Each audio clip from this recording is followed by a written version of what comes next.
మధుశాలిని గారు, సో ఈ మీ cinema present చేయడానికి మీ పర్సనల్ రీజన్ చెప్పారు, కానీ సినిమా ప్రజెంట్ చేయడానికి చాలా ఫైనాన్షియల్ రీజన్స్ కూడా అవసరం అవుతాయి. దానికి మోటివేషన్ ఏంటి? అంటే ఈ సినిమా ముందుకు తీసుకెళ్ళాలంటే ఇప్పుడు చాలా అన్సర్టనిటీస్ చూస్తున్నాం ఇండస్ట్రీలో. సో థియేటర్స్కి ఆడియన్స్ రావటం కూడా తక్కువైందని అంటున్నారు, బట్ కంటెంట్ ఓరియంటెడ్ సినిమాలు ఎప్పుడు గెలుస్తూనే ఉన్నాయి. What is your gut feeling? మీరు అన్నట్టు ఆయన ఎలా కష్టపడ్డారో నేను అలాగే కష్టపడ్డానండి.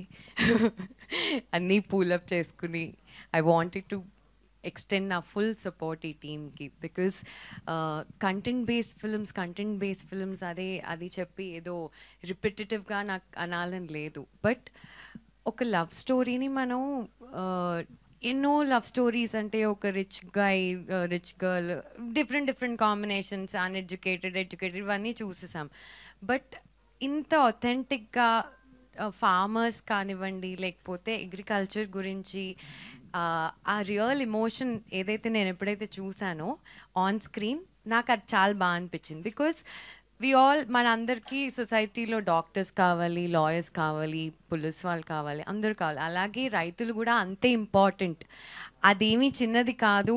దాన్ని మిగతా వేరే పొజిషన్స్కి ఎంతైతే ఇంపార్టెన్స్ ఇస్తారో అన్నిటికంటే ఎక్కువ ఇంపార్టెన్స్ రైతులకి ఇవ్వాలి అని నేను నమ్ముతాను. ఎందుకంటే పొద్దున్న లేచినప్పటి నుంచి ఫస్ట్ మనం తిండితో స్టార్ట్ చేస్తాం. వాళ్ళు లేకపోతే there is nothing for us అని నా అభిప్రాయం. అండ్ ఇలాంటి ఒక బ్యూటిఫుల్ స్టోరీ అండ్ పర్ఫార్మెన్సెస్ అయితే అద్భుతంగా చేశారు. When it is coming forward అంత ముచ్చట్గా ఉన్నప్పుడు how could I hold back and not give it my all?